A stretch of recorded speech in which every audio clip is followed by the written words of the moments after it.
જ્યારે આ રીતે ગુવારનું શાક બનશે ને ત્યારે રોટલીઓ ઓછી જ પડશે. તો આજે આપણે એકદમ નવા જ પ્રકારનું ગુવારનું શાક બનાવવાના છે. કારણ કે એકને એક શાક ખાઈને ઘરના બધા કંટાળતા હોય, ત્યારે કંઈક નવું કરશો ને તો એ લોકોને ભાવશે. એટલે એક જ શાક હોય પણ ટેસ્ટ અલગ અલગ કરવાનો, તો બધાને મજા આવશે ખાવાની. તો ચલો ફટાફટથી બનાવવાનું સ્ટાર્ટ કરીએ.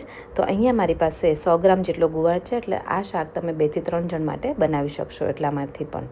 તો એકદમ કૂણો હોય ને એવો પતલો અને લાંબો ગુવાર મેં લીધેલો છે. તો ગુવારને હંમેશા આ રીતે કૂણો કૂણો જ લેવાનો. અને આજે આપણે ફટાફટ ગુવારને કઈ રીતે સુધારો એ જોવાના છે. તો જો આ રીતે 8 થી 10 ગુવારની સિંગને મેં એકસાથે પકડી લીધેલી છે. ઉપરથી એક સરખી રાખી આ રીતે ઉપરનો ભાગને એકસાથે કટ કરી દીધેલો, અને નીચેના આ રીતે ડીટીયાનો ભાગ પણ કટ કરી લેવાનો છે. તો આ એકદમ ઇઝી છે અને આ ફટાફટ થઈ જશે. મને તો પોતાને એવું ઇઝી લાગે છે. જો તમે આ રીતે સુધારતા હોય કે નહીં મને નથી ખબર. તો તમને જો મારી રીત આજની ઇઝી લાગી હોય તો કમેન્ટ 100% મને કરજો. અને જે લોકો મારી જેમ સુધારતા હોય એ પણ મને કમેન્ટમાં કહેજો. તો એક સરખો ગુવાર ફટાફટથી સુધારાઈ જશે.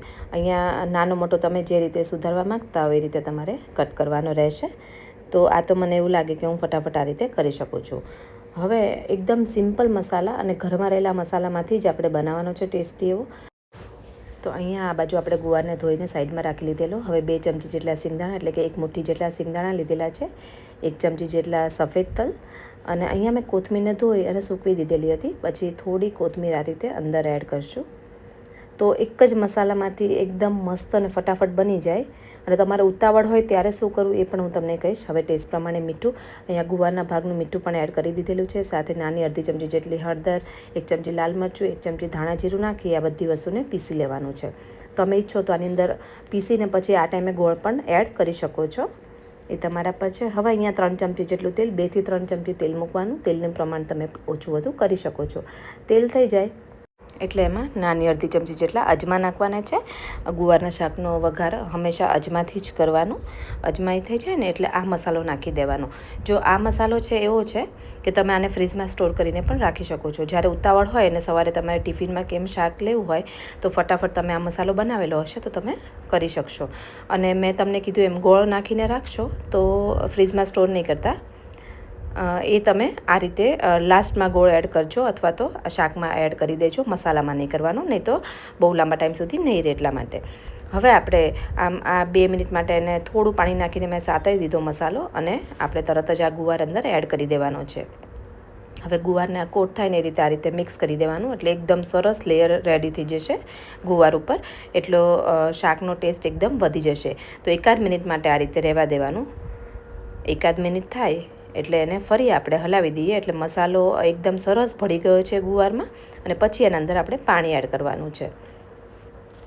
તો અહીંયા પાણી તમે અડધોથી પોણો ગ્લાસ એડ કરી શકો છો, જે રીતે તમારે. અહીંયા થોડું છે ને આપણે લચકા જેવું શાક બનાવવાના છે, થોડો રસો રહે એવું, તો એ ટાઈપનું બનાવવાના છે એટલા માટે. તો અહીંયા તમે અડધો ગ્લાસ પણ નાખી શકો અને પોણો ગ્લાસ પણ. તો અડધો ગ્લાસથી પણ વાંધો નહીં આવે. હવે જો તમારે ગોળ નાખો હોય તો આ ટાઈમે તમે અંદર નાખી આ થોડો ઉભરો આવે એવું લાગે ને 1 મિનિટ પછી આ રીતે કુકરનું ઢાંકણ બંધ કરી દેવાનું.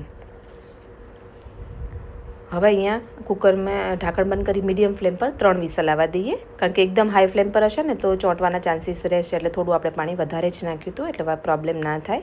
ઓછું પાણી હશે તો શાક તળિયે ચોંટી જશે, કારણ કે સિંગ ને એ બધું હોય છે એટલા માટે. તો અહીંયા 3 વિસલ થઈ ગઈ છે. કુકર એ આપણું ઠંડુ થઈ ગયું છે. તો હવે ગેસ શરૂ કરી જેટલું વધારાનું પાણી હોય થોડું બાળી દઈએ, અને આગળ આપણે ગળપણ એડ કરી દઈએ. તો તમે ગોળ નાખ્યો હોય તો નાખવાની જરૂર નથી. તો અહીંયા અમારે ખાંડ એડ કરે છે એટલે મેં ખાંડ નાખી છે. એટલે 1 ચમચી તમે નાખી શકો, અને ઓછી વધુ તમારે નાખવી હોય તો નાખી શકો છો.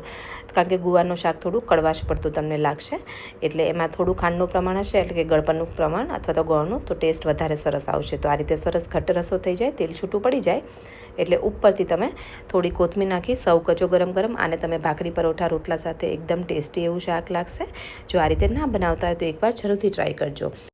તો આ ગુવારનું શાક લસણ વગર એકદમ ટેસ્ટી લાગશે. લસણ વગર જનરલી ગુવારનું શાક ઓછું સારું લાગતું હોય, પણ આ રીતે બનાવશો તો સારું લાગશે. અને જો જે લોકો ખાતા હોય ખાસ તેલમાં લસણ નાખે, અથવા તો આપણે જે મસાલો પ્રિપેર કર્યો ને મિક્સર જારમાં એની અંદર લસણ નાખી દેવાનું. તો એ રીતે કરજો એટલે એકદમ મસ્ત શાક બનીને રેડી થઈ જશે.